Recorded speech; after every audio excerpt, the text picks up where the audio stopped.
What's up guys, welcome back to Acre Homestead. In today's video I'm doing a complete homestead tour.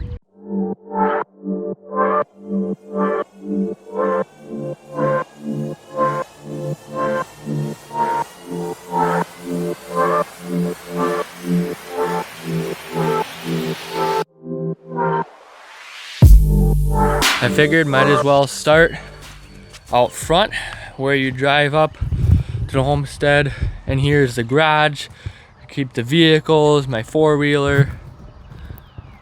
Over there in that corner of the front yard is the orchard where we have 4 apple trees and 3 pear trees currently. Anyways, I want to do some more videos about this four-wheeler this summer on the channel.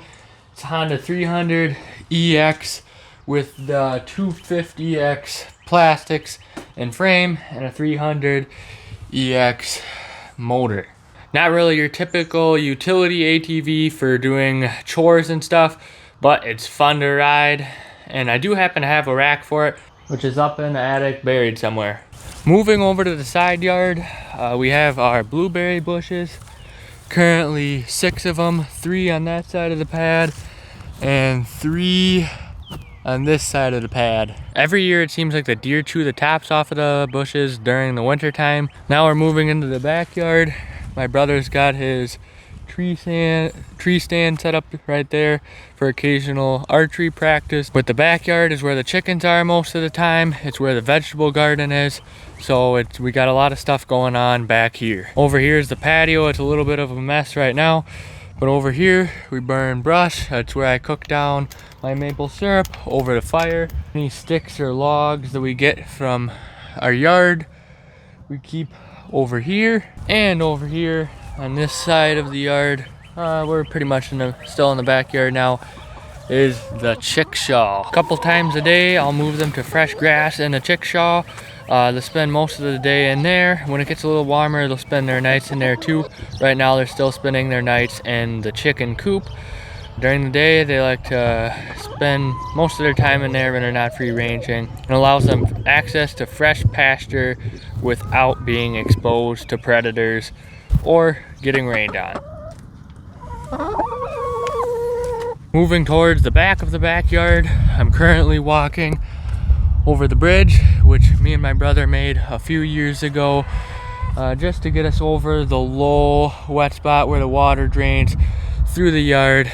Across the bridge further into the backyard is the gazebo, which we're currently just mostly using to store junk for the chickens, for the garden, other just random stuff. I have some stakes for tomato plants, leftover fencing from the chicken coop build, chicken feed. Just further down is the new chicken coop. We built this coop back in September, so with the 6 new chickens that we got last summer, that we'd have enough space to house them over the winter. In the past, they had just lived in a greenhouse chicken tractor. We needed a bigger space for them to live during the winter, so we built this. It has 4 nesting boxes, plenty of roosting space, as you can see for them. A few times they've even flown from these perches up to the rafters, which isn't the greatest because I've had to get them down a few times when they can't figure out how to do it themselves. You may notice this coop also doubles as a greenhouse. In the summertime, I want to grow tomatoes in here and things that are a little harder to grow in Wisconsin, like watermelon. You might have noticed by watching other videos, the coop is basically right in the vegetable garden. Over here is the old greenhouse chicken tractor. We used to use that as the chickens' winter home when it was fully covered in greenhouse plastic. Now I just use it as a backup pen to keep chickens in during the daytime.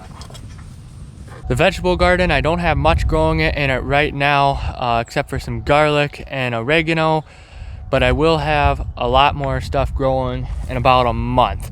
In a few months, it'll hopefully look like it has in previous years, lush, filled with vegetable plants. Just until recently, for the past couple of weeks, we actually had a nest of baby bunnies in this compost pile.